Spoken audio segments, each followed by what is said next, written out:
Tu veux éviter un râteau magistral? Bienvenue sur Génération 4080. Je m'appelle Martine Guillemette-Milleville, je suis éditrice web et voici 20 étapes pour séduire quelqu'un via les réseaux sociaux. 1. Faites vos devoirs et investiguez. Avant d'écrire en privé, comprends à qui tu t'adresses. Parce que, newsflash, sur les réseaux sociaux, c'est pas tout le monde qui est en mode recrutement. Ça fait que allez-y, stalkez, puis repérez ce qui revient dans ses posts. Les animaux, la politique, la cuisine, la musique. Bref, intéressez-vous à ce qui l'intéresse. Question de ne pas avoir l'air d'un touriste quand vous débarquerez sur sa page. Ici, un peu de culture, un peu de tact, ça fait de mal à personne, puis déjà, ça vous place en tête du peloton. 2. Approchez subtilement et publiquement. La subtilité, c'est la clé. On ne défonce pas le messenger de qui que ce soit comme un orignal dans un pare-brise. Come on, un peu de délicatesse.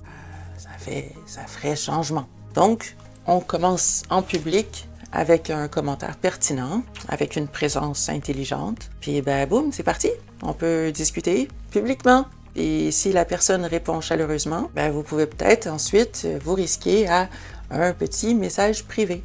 3. Le message privé. Oui, mais seulement si la vibe est bonne en public. Selon la personne à qui vous avez affaire, c'est possible qu'il y ait déjà 120 salut ça va dans son DM en sourdine. Fait que juste assez pour dire, je ne suis pas imbécile, j'ai réfléchi avant de t'écrire.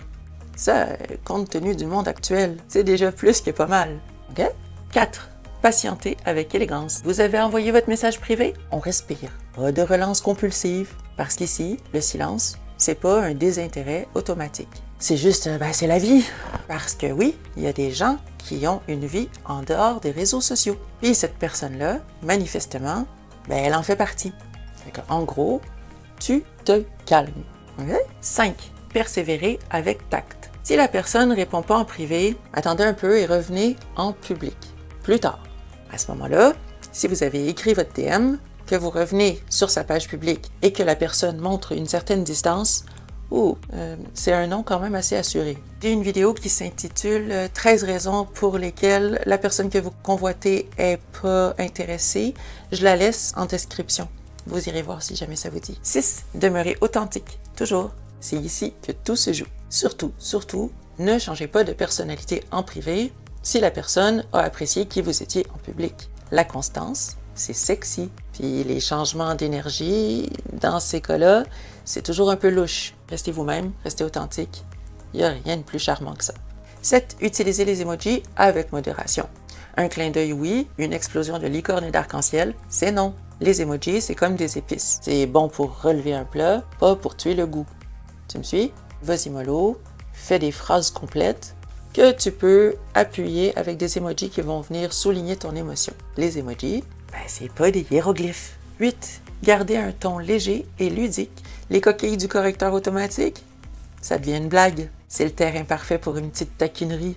Faire rire, c'est ouvrir une porte sans la défoncer. Bon, on n'a pas besoin de monter un one-man show, mais un peu d'humour, de dérision, ça détend toujours l'atmosphère. 9. Choisissez vos moments avec soin. Le timing, c'est une preuve d'intelligence. Le lunch, la soirée, c'est bon.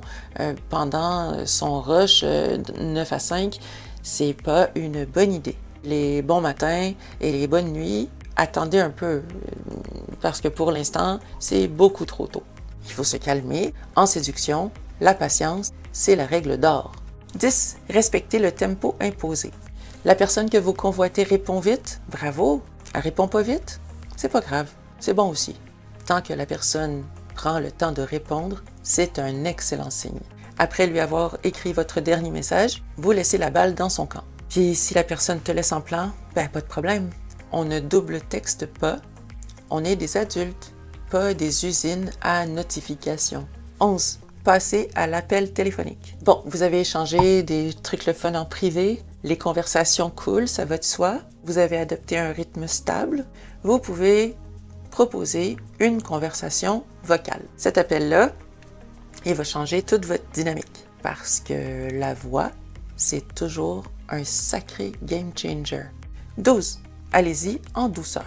La date et l'heure de votre rendez-vous téléphonique est arrivée. Parlez tranquillement et surtout souriez. L'autre personne, elle va le sentir dans votre ton de voix, votre sourire. Il faut laisser vivre les silences aussi. Pas besoin de remplir avec n'importe quoi, n'importe comment. Vous n'êtes pas en campagne électorale. Il faut ici parler comme vous le feriez avec un ami, avec une amie, simplement, sans plus. Encore une fois, calme, c'est le mot d'ordre. 13. Soyez futé et attentif. OK, là, on entre dans la cour des grands. Parce que être attentif, c'est pas juste remarquer qu'elle a des beaux yeux. Ça, tout le monde le voit. Fait qu'on y va plutôt avec quelque chose comme t'as une manière de raconter les choses qui me donne envie d'en entendre plus. Oh, ça, c'est un beau compliment. Ça, c'est un compliment intelligent. Ça prouve que vous êtes présent, que vous n'êtes pas juste en train de zoomer dans sa photo de profil. Ça montre que t'es dans une autre ligue. Puis ça, c'est rafraîchissant. 14. Faites preuve d'humour. L'humour, c'est pas juste faire des blagues. L'humour, c'est savoir lire la vibe puis l'alléger au bon moment. Un trait d'esprit placé au bon endroit, c'est un petit miracle dans sa journée. Ça détend, ça rapproche. L'idée, c'est de laisser ressortir ton humour naturel avec un clin d'œil, une observation fine, une petite taquinerie douce. L'autodérision aussi, ça a toujours son petit effet parce que ça montre que on se prend pas la tête. Il faut faire attention aussi d'y aller avec délicatesse, pas de sarcasme qui pique, pas de blague qui humilie, pas d'humour forcé non plus. Faire rire quelqu'un, c'est y offrir un micro-moment de bonheur dans sa journée. Ces micro-moments-là, accumulés au fil du temps, c'est ça qui crée la complicité. C'est mieux que des grandes déclarations vides de sens. 15. Misez sur l'intelligence et le discernement.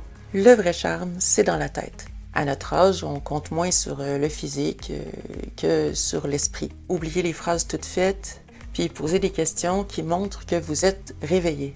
Puis c'est ça l'objectif, ouvrir la conversation. Puis si un sujet allume pas l'autre personne, usez de finesse, puis changez de registre. Parce que le discernement, c'est ce qui vous différencie des gens lourds, des gens qui n'ont pas compris que séduire, c'est une danse, pas une présentation PowerPoint. 16. Démontrer de la profondeur avec subtilité. La profondeur, c'est pas vraiment dans ce qu'on dit, c'est dans ce qu'on remarque. Oh, t'es tellement spécial. Ça, tu pourrais dire ça à ta plante verte. On y va plutôt avec quelque chose comme ta manière de voir les choses, c'est vraiment unique. Ou j'aime comment tu m'amènes des nuances que j'avais pas vues avant. C'est l'art de dire juste la petite phrase qui montre que vous n'êtes pas là pour impressionner, mais pour comprendre l'autre, pour saisir quelque chose. Puis ça fait des beaux compliments, des compliments qui ont de la valeur. 17. Offrez du soutien à ses rêves. Si la personne vous parle de ce qui la fait vibrer, écoutez. Pas en mode coach de vie à 50 cents, mais plutôt en mode je vois où tu t'en vas, puis je pense que ça peut marcher ton affaire. Très cool ton projet, tu devrais aller loin avec ça. Ça, c'est un soutien désintéressé, puis c'est rare. C'est précisément pour ça que ça marque. 18. Soyez ouvert et confiant. L'ouverture, c'est pas tout dire. C'est dire juste assez pour que l'autre voit à quel point t'es humain. Pas une façade polie comme un profil LinkedIn. Montrer une petite vulnérabilité, partager une réflexion sincère, une opinion assumée, sans écraser personne, ça montre deux choses. 1, que tu es capable d'être vrai, et 2, que tu es capable de te tenir debout dans qui tu es. La confiance, c'est pas parler fort, c'est être cohérent. Puis ça, c'est charmant. 19, soyez honnête. Le mensonge, ça pue, toujours. Puis ça finit toujours par ressortir. La vérité, ça vieillit toujours bien. 20. Proposez une rencontre en personne. Quand l'énergie est bonne, on sort du virtuel. Un café, une marche, un verre, simple, humain, naturel. Parce que ce qui compte, c'est pas la réponse.